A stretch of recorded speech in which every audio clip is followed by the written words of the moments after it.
आप देख रहे हैं एनएमएफ न्यूज। मैं हूं आपके साथ शबनम।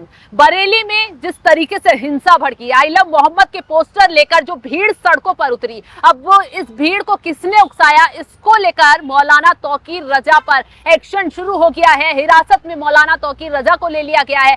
खबर ये आ रही है कि मौलाना को किसी अज्ञात जगह पर लेकर पुलिस गई है और मौलाना तौकीर रजा से लगातार पूछताछ की जा रही है कि उस दिन जुमे की नमाज के बाद किसने भीड़ इकट्ठा की, किसने लोगों को उकसाया, क्या मैसेज भेजा गया, क्या बातें कही गई। इसको लेकर मौलाना तौकीर रजा पर शिकंजा कसा जा रहा है। अब आपको बता दें, इस मामले में 50 से ज्यादा लोगों को भी गिरफ्तार कर लिया गया है। सभी पर पूछताछ के साथ साथ बड़ा एक्शन लिया ही जा रहा है। सीसीटीवी भी खंगाले जा रहे हैं, सारे वीडियोस भी जांच पड़ताल उनकी की जा रही है। ये एक्शन तब तेज हुआ जब योगी आदित्यनाथ की तरफ से सख्त चेतावनी देते हुए कह दिया गया कि मौलाना शायद ये भूल गया था कि ये उत्तर प्रदेश है और यहाँ किसका राज है, कहाँ क्या दंगे भड़काने हैं, कहाँ क्या बोलना है। शायद मौलाना ये समझना भूल गया था। अब जैसे ही योगी आदित्यनाथ का बयान सामने आ जाता है, तुरंत मौलाना तौकीर रजा की मुश्किलें बढ़ जाती हैं।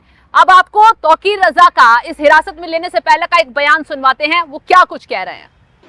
ऐसे खतरनाक वक्त में इश्क़ रसूल के नाम पर, नामूसे रिसालत के नाम पर जो तमाम नौजवान और हमारे तमाम हजरात आए, मुबारकबाद के मुस्तहिक है।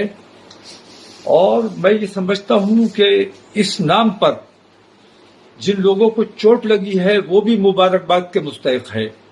मुझे शदीद अफसोस इस बात का है कि मैं ने जो एक अमन का रास्ता इख्तियार किया था और मैं ये चाहता था कि मैं अपनी तकलीफ, अपनी परेशानी के लिए एक मेमोरेंडम डीएम के जरिए अपने मुल्क की राष्ट्रपति को भेजूं और नामूसे रिसालत पर जो हमला बार बार होता है इसके लिए सख्त कानून की बात की जाए। मेरा सिर्फ इतना मकसद था कि मैं वहां जाता, नमाज पढ़ता, उसके बाद अपना मेमोरेंडम देता और अपने लोगों से मैं ये अपील करता कि खैरियत के साथ और दुरूद शरीफ का नजराना पेश करते हुए वापस अमन के साथ अपने घरों को जाएं। लेकिन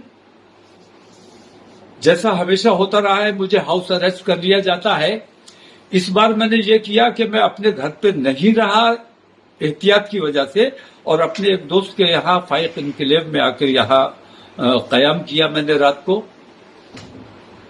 झूठा मेरा पैड इस्तेमाल करके और लोगों को गुमराह करने की कोशिश की गई, झूठा बयान अखबार में छापा गया मेरे नाम से। तो सुन लिया आपने, जब मुश्किलें बढ़ी तो मौलाना तौकीर रजा कैसे सफाई देते हुए नजर आ रहे हैं, इसी पर चर्चा करेंगे। अभिषेक, जिस तरीके से मौलाना तौकीर रजा, जो पहले भी जिन पर भीड़ इकट्ठा कर बवाल भड़काने के आरोप लगते रहे, एक बार फिर अब हिरासत में ले लिए गए हैं और पुलिस पूछताछ कर रही है, मुश्किलें तो बढ़ ही गई हैं। मौलाना तौकीर रजा का इतिहास भी मैं आपको बताऊंगा किस तरीके से 2010 से लेकर 2025 तक किस तरीके से मौलाना विवादों में रहा है, किस तरीके से मौलाना के जहरीले बयान सामने आए हैं और किस तरीके से इसने समाज को बांटने का काम किया है।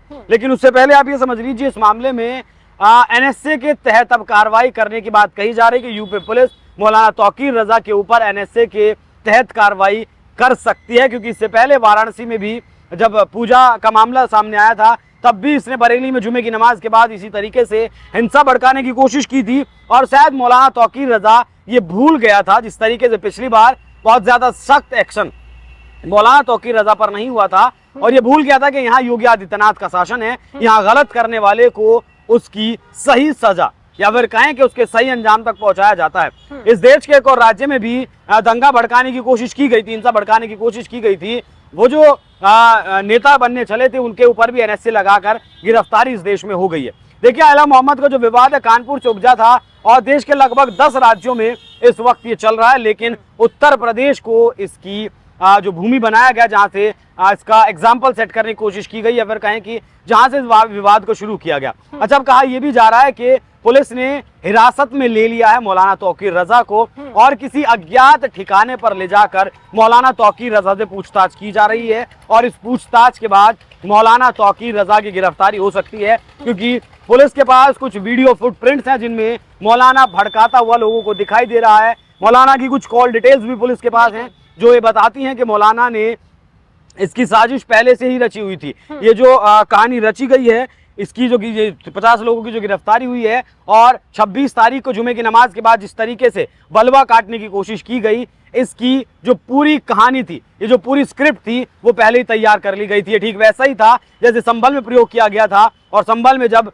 सर्वे करने के लिए टीम पहुंची थी तो पत्थर वहां पर रखे हुए थे और वो पत्थर उस टीम पर बरसाए गए थे, पेट्रोल बम वहां थे। तो वो जो तैयारी पहले की गई थी, वैसे ही यहाँ भी पूरी तैयारी की गई थी कि जुमे की नमाज के बाद ऐसा होगा। अच्छा देखिए, अगर ये तैयारी पहले नहीं थी तो फिर पुलिस के ऊपर फायरिंग करने के लिए इनके पास बंदूकें, पिस्टल, कट्टे आखिर आए कहां से? अब जिस तरीके से पुलिस के ऊपर फायरिंग की गई और कई लोगों को छर्रे भी इसमें लगे हैं, वो हथियार भी बरामद किए जाएंगे। जब वो हथियार बरामद किए जाएंगे तो जाहिर सी बात है, मतलब 99.9% मैं इस बात को कह सकता हूं कि वो हथियार आपको अवैध हथियार मिलेंगे। बिल्कुल। और हथियार अवैध जब मिलेंगे तो ये आर्म्स एक्ट में भी उन लोगों के ऊपर कार्रवाई होगी, और इस बार मौलाना तौकीर रजा बहुत बुरा फंसने वाला है। इस बात का अंदाजा आप लगा लीजिए। देखिए, मौलाना तौकीर रजा का जो हिम्मत है वो इसलिए भी बढ़ जाता है क्योंकि उसका माफ कीजिएगा, प्रियंका गांधी के साथ भी मिलना जुलना है, फोटोज वायरल अक्सर होते रहते हैं। प्रेस कॉन्फ्रेंस कांग्रेस ने, कांग्रेस पार्टी के साथ वो प्रेस कॉन्फ्रेंस भी अक्सर करता हुआ दिखाई देता है। अगर इसके इतिहास की बात करें तो 2010 में जो, अगर फिलहाल की बात करें तो आइला मोहम्मद का जो विवाद था, इसे बरेली में इसने भड़काने की कोशिश की। दूसरा, राणा सांगा का जो अभी कुछ महीने पहले विवाद हुआ था, समाजवादी पार्टी के सांसद जो थे रामजीलाल सुमन, उनके बयान का समर्थन उन्होंने किया था और कहा था कि नहीं, राणा सांगा इस देश का गद्दारी था। हिंदू संस्कारों पर भी ये 2024 में टिप्पणी कर चुका है। इसने दावा किया था कि हजारों मुस्लिम लड़कियों को हिंदू लड़के बहका कर ले गए, जिससे सामाजिक तनाव बढ़ा। हल्द्वानी में जो हिंसा हुई थी उस पर लंबा कवरेज भी चला 2024 में, और बुलडोजर का जो कार्रवाई हुई थी उस पर भी इस मौलाना ने विरोध किया था और ये कहा था कि अगर हम पर हमला होता है तो हम उसे जान से मार देंगे। एक बयान मुझे इसका याद आता है मौलाना का, जब ये कहता है मीडिया के सामने बैठाकर कि अगर मुस्लिम युवा सड़क पर उतर गया तो इस देश में जलजला आ जाएगा, बवाल आ जाएगा, और हम चाहते हैं, हमने अपने युवाओं को रोका हुआ है, हम नहीं चाहते कि हमारा जो युवा है, हमारा जो नौजवान है वो सड़क पर उतरे। उसके बाद हिंदू राष्ट्र और इस्लामिक मुल्क की भी ये मांग कर चुका है और कह चुका है कि बांग्लादेश और पाकिस्तान को भी क्यों ना शामिल कर लिया जाए भारत में ही। अखंड भारत पर ही विवाद कर चुका है। 2010 में बरेली का जो दंगा हुआ था जिसमें कई लोगों की जान भी गई थी, उसके ऊपर इसी के ऊपर केस दर्ज है और अभी तक वो केस चल रहा है।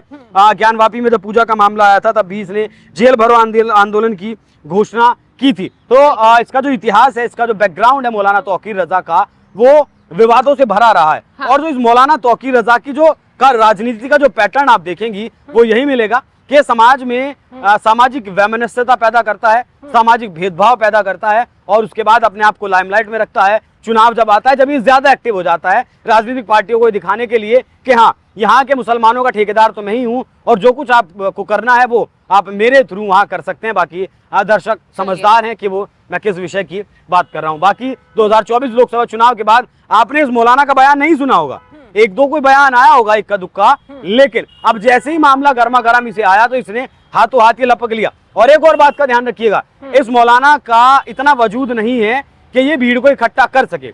जिस दिन भी ये मौलाना कहीं ज्ञापन देने जाएगा या फिर कहीं कोई मांग करेगा, बंद का आह्वान करे, कुछ भी करेगा, वो जुमे के दिन करेगा।